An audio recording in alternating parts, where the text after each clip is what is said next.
On this episode of the Pop Shop Show, we discover our passion for arts and crafts. Hey, welcome everybody to episode number 7 of the Pop Shop Show. We're super excited to have you guys here. We have a very special guest today. We've got the world famous local artist, CJ Hales, right here. How you doing, man? I'm doing all right, man. I don't know about the world famous, but I'm doing good. That's good, good. CJ and I grew up together, so I'm giving him a little bit of crap. He grew up just up the street from me, and we went to elementary together, junior high, high school, the whole bit, and lots of night games and scouting trips and stuff like that. But we're glad to have him here. What he's going to do today is actually share a little bit of his passion with us, which is his artwork that is absolutely incredible. So he's going to tell us a little bit about his background in art, what got him excited in it, and then we are going to do a popcorn art project together. So make sure you stay tuned for the end of the episode where we're going to show you a fun craft project that you could do with popcorn in your home. So CJ, why don't you introduce a little bit about your background in art and then about these paintings. Yeah, so I've always had art in my life. My mother is a calligrapher and my sister did graphic design, so I've kind of seen it around growing up and always had a gear for it. In fact, sorry to jut in, I think one of your sisters has a painting up in Davis High School in the auditorium. Yeah, Melissa did a pastel portrait cool. in there that they still have, so that's pretty neat. And see, I said famous. It's true. Yeah, it's true, I guess. Yeah, so then it wasn't something that I knew I'd pursue until I got up to Utah State and started studying and found my passion up there. Right on. Awesome. Cool. Well, tell us a little bit about this first one, and we'll just kind of move from left to right here. Yeah, so this first one here was from this last summer. I did the Bountiful Davis Art Center plein air competition. And awesome. This was the first day that everybody had to paint out on Bountiful Main Street. And I had to choose the donut kebab truck because that was one of my favorite food carts. I've had many a mini donut from their services. Super cool. So why don't you go ahead and tell us about this second one over here on the right-hand side. So yeah, this little one was a sketch I did up at school. It was done after a Russian master painter. So just a small little master study. Cool. Right on. Yeah. I think it looks awesome. Really, really cool. It's cool how you're able to get the detail in that, even though it's kind of like, I don't know what you would call that. It's not like traditionally detailed, I guess. Like there's bigger brush strokes in around the nose area and stuff like that, but you can still make out those shapes. So that's really cool.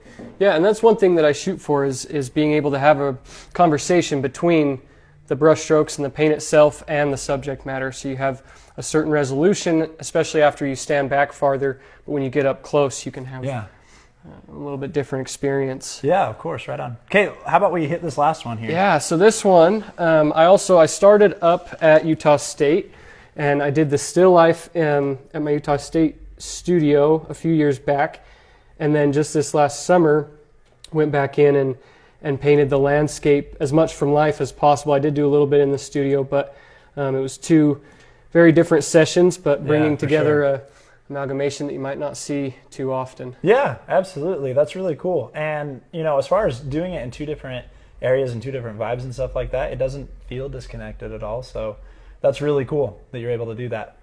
Awesome. Thanks for sharing that with us. Yeah. Real quick, before we move on to our popcorn, where could our viewers find you if they're interested in seeing other works of art from you, or if they're interested in purchasing it? Right, yeah. So I'm locally based here out of Kaysville currently, so you can find me on Facebook or Instagram, CJ Hales.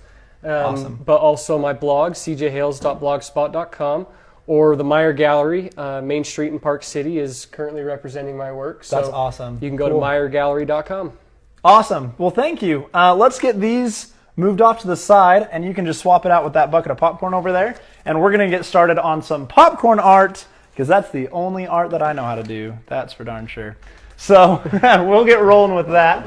What we're going to do today is kind of in good timing with all the snow that we've had recently. This is a perfect project that you and your kids can do in case you're stuck home with a snow day. What we're going to need is we're going to need 1 package of Western Family marshmallows. We got a Bowman's just down the street, so you can get that here locally, of course. We've got a bowl of the world famous Lisa's white chocolate popcorn. So that stuff is absolutely delicious. And so not only is this going to be a fun activity, but it's going to be good for your stomach as well. And the last thing that we need is some floral wire and some wire cutters. Okay? So what we're going to do is we're going to make a popcorn snowflake. Have you ever made a popcorn snowflake before? Never. Okay, so I'm down. That's what we're going to do. I'm going to open up these marshmallows. Now, obviously, you all know that I love popcorn, but there's 2 ways, guaranteed, that you can make popcorn better every single time. Number 1 is chocolate. Number 2 is marshmallows. So this is one of the best possible combinations you could ever have in life. I'm learning. Good things to know. What we're going to do is we're going to string out like, I'd say a 6 or 8 inch piece of wire. And we're just going to chop that off. Ooh, there we go. Okay, so CJ, why don't you get one for yourself there? And what we're going to do is we're just going to string these along kind of like a kebab. You know, kind of like you get your steak and your veggies on there and everything else. We're going to put popcorn on there. So make sure at the very end of your row you kind of hook the wire a little bit, because that's going to keep the popcorn from sliding off the end. Okay, so a couple pieces of popcorn and a couple marshmallows. I like to go popcorn, popcorn, marshmallow, but you can do whatever you want because it's your snowflake. Okay, so, oh man, got to make sure that wire's straight on the end. That's kind of the difficult part for me. And we're going to keep going with that for just a second.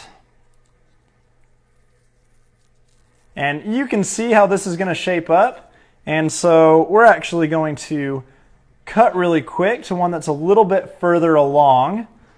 So bear with us real quick. So you can see right here, 2 pieces of popcorn, a marshmallow, 2 pieces of popcorn, and this center part right here is what I'm going to show you before we cut. Okay?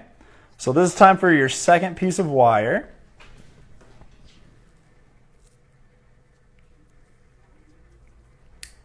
Okay.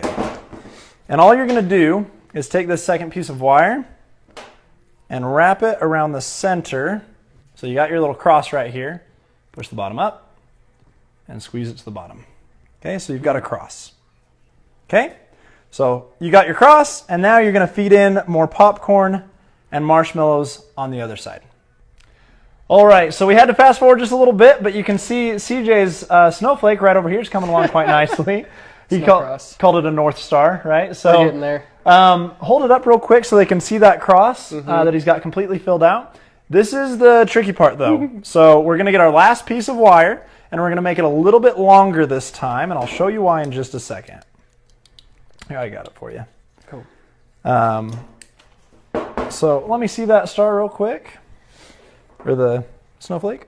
Okay, and you're going to have to thread it in between where there's already some popcorn, so be gentle so you don't break it. Fortunately, the wire is able to be bent back into place. I'm going to thread it in between so that you have like a cross in between the cross diagonally. Okay, I'll show you what I mean here in just a second. Okay, so now you have that wire going out side to side from left to right from your X. Okay, and the reason that we made this tall part long is because once you thread that popcorn on there, we're actually going to make a hook right there so that you can hang it. If you're like me and you still have Christmas decorations up in your house, you can hang it on your garland or on your tree, or again, this is just something that you could do on a snow day. So there's CJ's, and we're going to grab one that I did here just a second ago that's all the way done.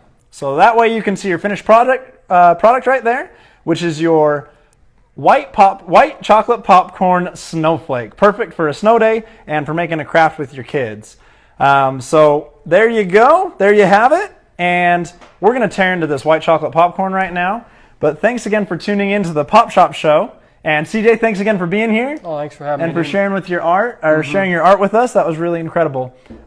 Be watching next week because we're actually going to drop episode 8 of the Pop Shop Show next week on Monday. So be watching carefully because we're going to be bringing out these episodes once a week from here on out. And please subscribe to our YouTube channel.